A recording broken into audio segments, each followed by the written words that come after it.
Muy buenos días, mi nombre es Edith Pedemonte y hoy estaremos hablando sobre el capítulo 8 que trata sobre la fractura y la tenacidad de la fractura.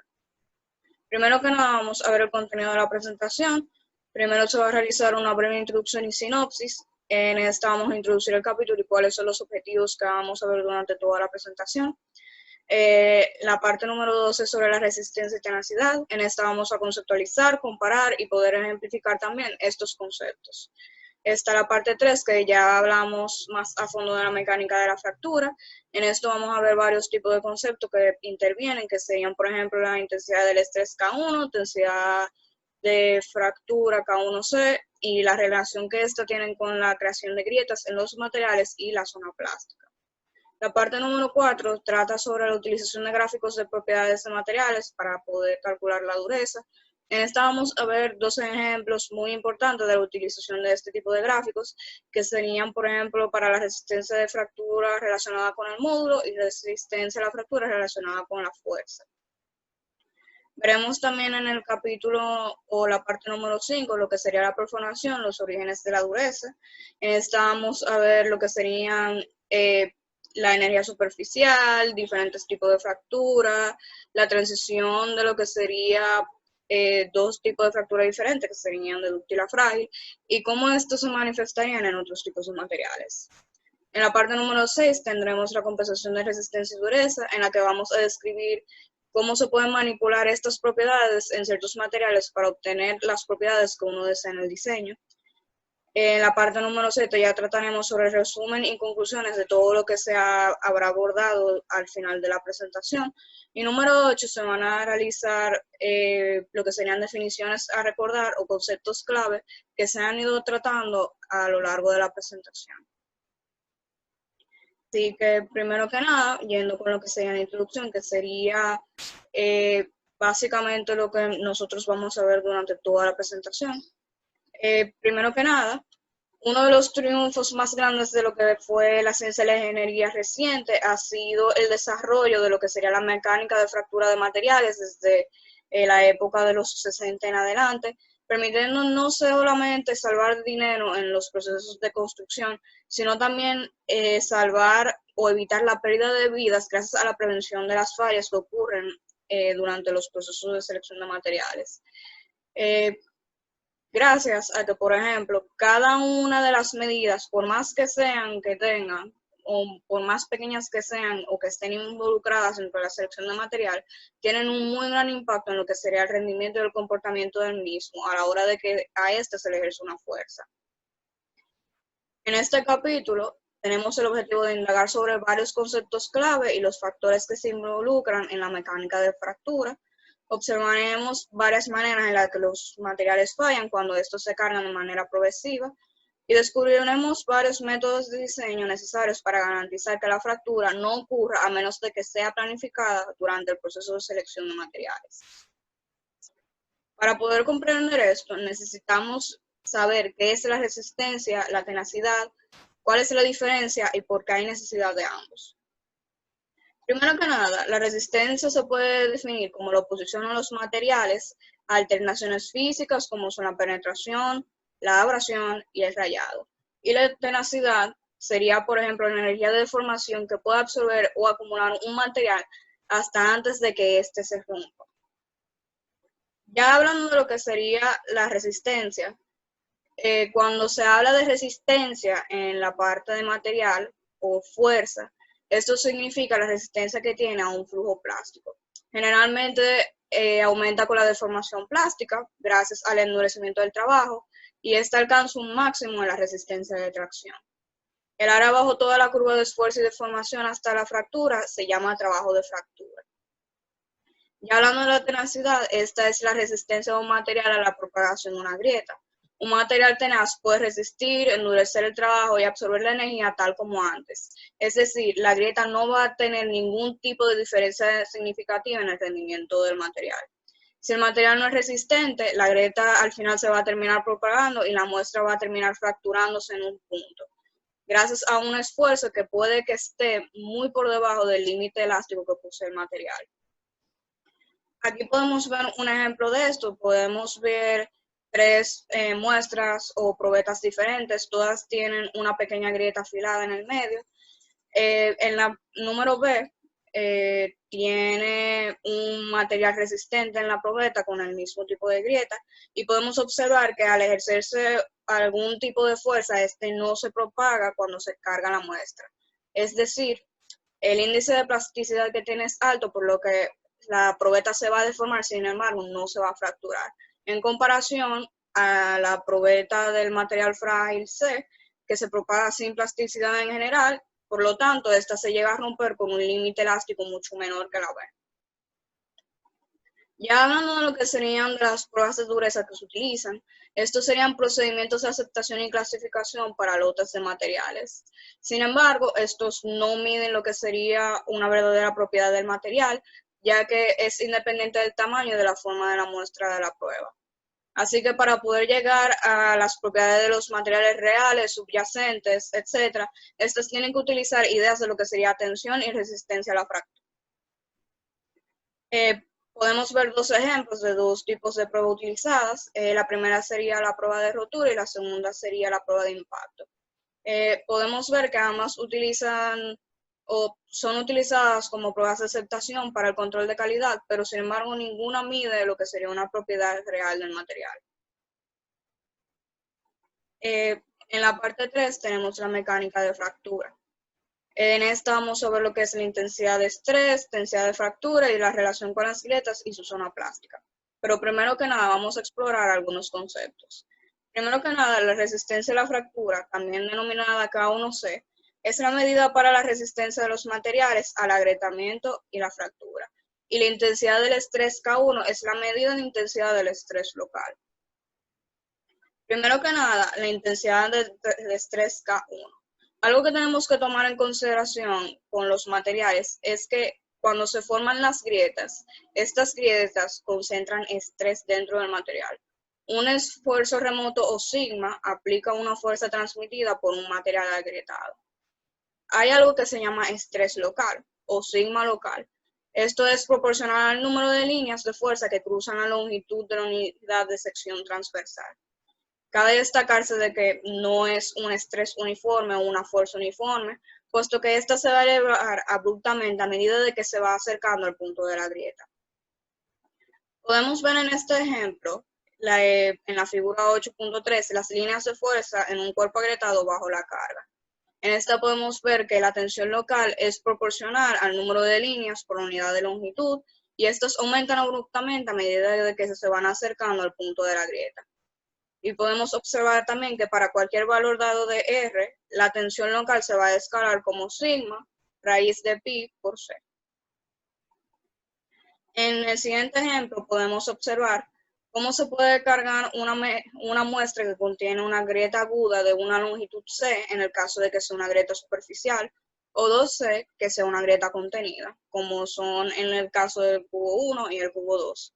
En esta se puede registrar la tensión de sigma a la que se propaga de manera de repente.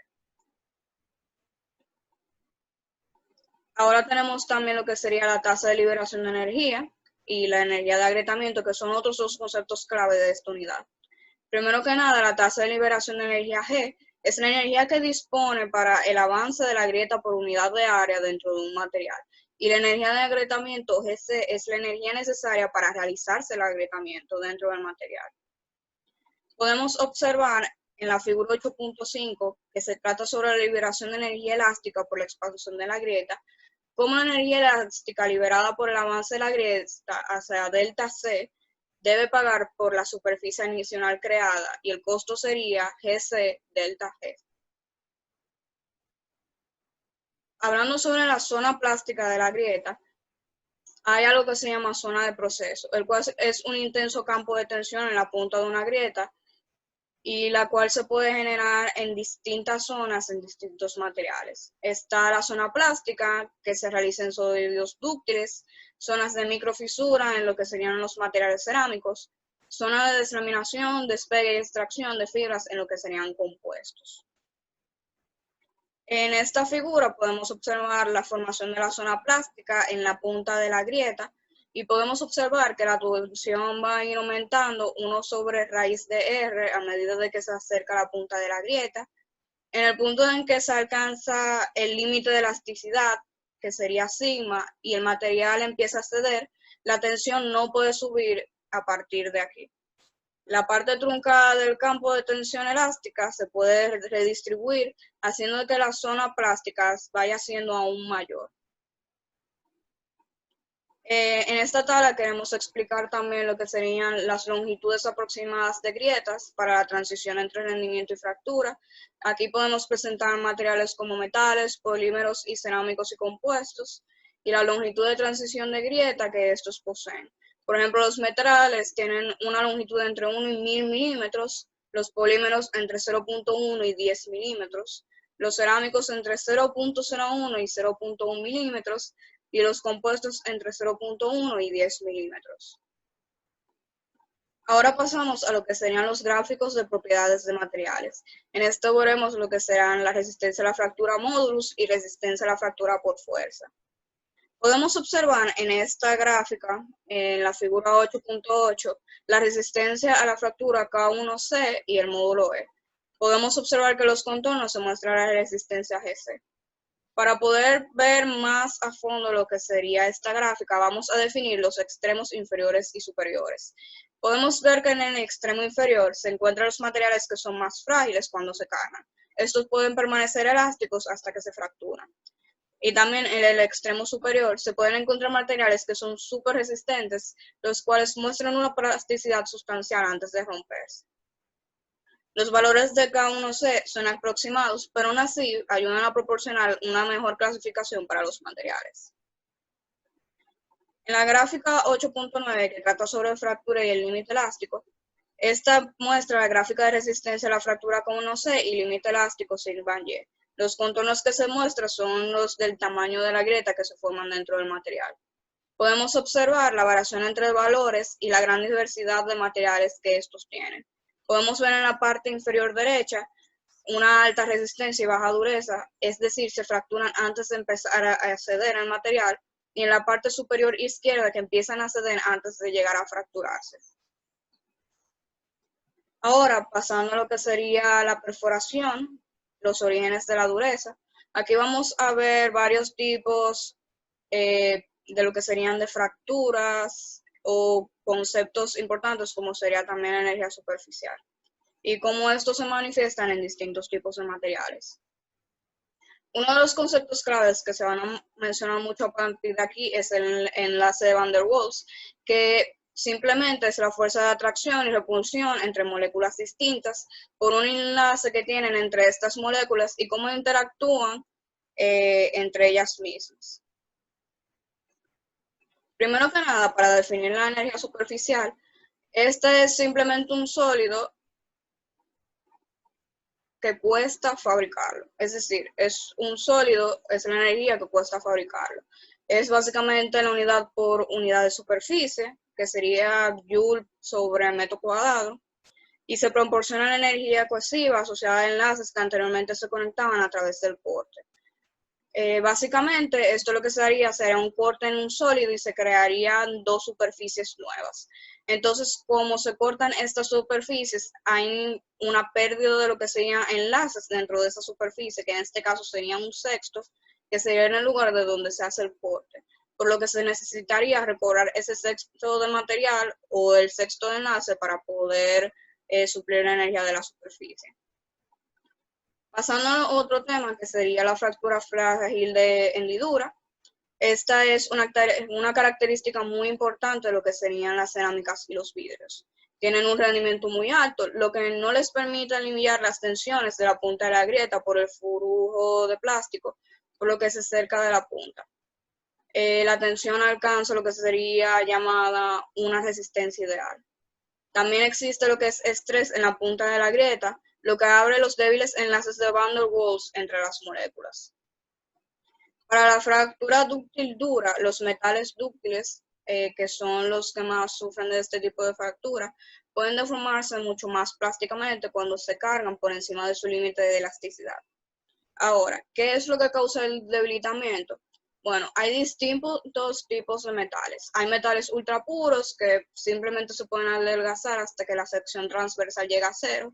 Estos materiales ultrapuros no tienen ningún tipo de partículas o inclusiones dentro, a comparación de las aleaciones de ingeniería que no son ultrapuras, ya que casi todas contienen lo que se llaman inclusiones, que son pequeñas partículas duras de óxido, nitruros, sulfuros y similares. Tomando un ejemplo de lo que sería la fractura dúctil y la relación de las probetas, los materiales junto con estas inclusiones, podemos observar la manera en la que esta afecta a la hora de ejercerse una fuerza para probar la fuerza de fractura. Primero que nada, podemos observar la misma probeta en varios procesos o en varios momentos del proceso de tensión. Podemos ver que todas tienen inclusiones dentro. En la B se puede observar que cuando esta se estira y se deforma de manera uniforme, las inclusiones van acumulando una tensión interna. Y en la parte C, las inclusiones empiezan a separarse de la matriz o de la probeta y empiezan a fracturarse creando pequeños agujeros dentro de la misma. Y finalmente, cuando estos agujeros crecen a medida de que aumenta la tensión, empieza a debilitarse la parte de la muestra en la que estos son mucho más numerosos, hasta que finalmente sucede lo que sería la fractura dúctil. Ahora pasando a la transición de dúctil y frágil, hay necesidad de comprender lo que sería la fractura de hendidura. Y hay que tener en cuenta de que esta es mucho más peligrosa que el tipo de fractura anterior vista, ya que esto ocurre sin ningún tipo de advertencia o de formación plástica previa. Hay que tener en cuenta de que algunos tipos de metales y la mayoría de los polímeros se vuelven muy cargadizos a temperaturas muy bajas, y el modo de fractura cambia de uno que es dúctil a uno de hendidura. Solamente los metales que poseen una estructura FCC que es manipulada con un modificador de impacto, ya sea como el cobre, el aluminio, el níquel, el acero inoxidable, etcétera, pueden permanecer dúctiles a temperaturas mucho más bajas de lo normal. Yendo ya a lo que sería la fragilidad, entre otras clases de materiales, podemos ver, como visto previamente, que el cambio de la temperatura, sean a temperaturas extremas, bajas o altas, pueden conducir a lo que sería la fragilidad del material. Pero no solamente lo puede incluir el cambio de la temperatura, sino también la segregación química del material. Dentro de los materiales se pueden encontrar algo que se llama grano, que son pequeños cristales suspendidos en las masas fundidas de los metales. Estos pueden crecer hasta el exterior, hasta que estos empiezan a incidir en los límites y terminan siendo depósitos de impurezas dentro de la aleación. Estos tienen la desventaja de que pueden crear una red de caminos de baja rugosidad. Esto lo que quiere decir es que puede hacer que el material falle por una fractura intergranular quebradiza, por las malas uniones entre estas redes. Ahora pasando a lo que sería el tema de compensación de resistencia y dureza. En esta vamos a describir la manipulación de las propiedades de resistencia y dureza en ciertos materiales. Primero que nada, podemos ver en la figura 8.5 la resistencia y tenacidad en lo que serían aleaciones de aluminio forjado y fundido. Podemos observar que todas las aleaciones tienen una mayor resistencia y menor dureza que el aluminio puro. Podemos dividirlas en dos categorías. Tenemos las aleaciones forjadas y las aleaciones fundidas. Las forjadas poseen una ligera disminución de resistencia en relación con el aumento de la fuerza, y las fundidas poseen una disminución mucho mayor debido a la fractura intergranular que estas poseen dentro. Podemos observar también que hay aceros limpios, superalaciones y aleaciones de aluminio que poseen una dureza significativamente mucho mayor que las fabricadas por métodos de fundición convencionales. Ya hablando de lo que sería la parte de polímeros y compuestos, podemos ver en la figura 8.6 la comparación de la resistencia internacional del polipropileno.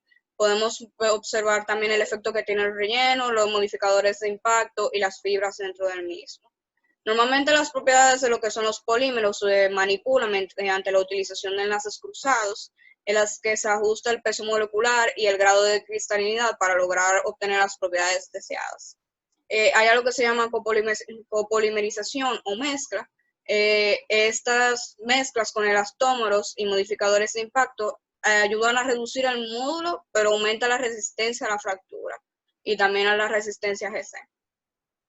Ahora, el refuerzo de este tipo de material con lo que serían fibras de vidrio o de carbono es lo que más aumenta tanto el módulo de elasticidad como la resistencia a la fractura K1C, y también esto se puede aplicar en lo que serían los vidrios, así que también puede aumentar la resistencia a GC. Y por último, pasamos a lo que sería un resumen y conclusión de los puntos clave que nosotros vimos a través de toda esta presentación. También presentaremos varios conceptos y ejemplos importantes. Primero que nada, podemos ver que se define como dureza a la resistencia de un material a propagación de una grieta. Los materiales más resistentes tienen la capacidad de tolerar la presencia de lo que serían grietas, absorción del impacto sin llegar a romperse, y en el caso de que lleguen a sobrecargarse, estas ceden mucho más de lo que se fracturan. Una alta resistencia significa que el avance de la grieta absorbe la energía en la zona plástica que se forma en la punta de la grieta. Mientras más limpio sea el material, menos inclusiones esta posee y contribuye aún más a la resistencia del material. Cuanto más alto sea el límite de elasticidad de un material, las tensiones que se acercan a la resistencia y el material falla por fractura de fisura frágil. Las resistencias se pueden medir adecuadamente cargando una muestra pregrabada con una de las geometrías estándares, viendo la carga a la que se propaga la grieta en el primer lugar. Y ya pasando a las definiciones a recordar que fueron previamente mencionadas, pero sin embargo son muy importantes. Tenemos las definiciones o conceptos clave de resistencia, tenacidad, resistencia a la fractura K1C, intensidad del estrés K1, la tasa de liberación de energía G, la energía de agrietamiento GC y el enlace de Van der Waals. Muchísimas gracias.